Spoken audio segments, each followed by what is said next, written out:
while doing my workouts.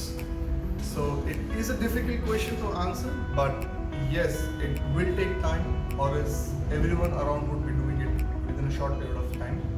Yes, it would take 4 to 5 weeks approximately to start seeing the results.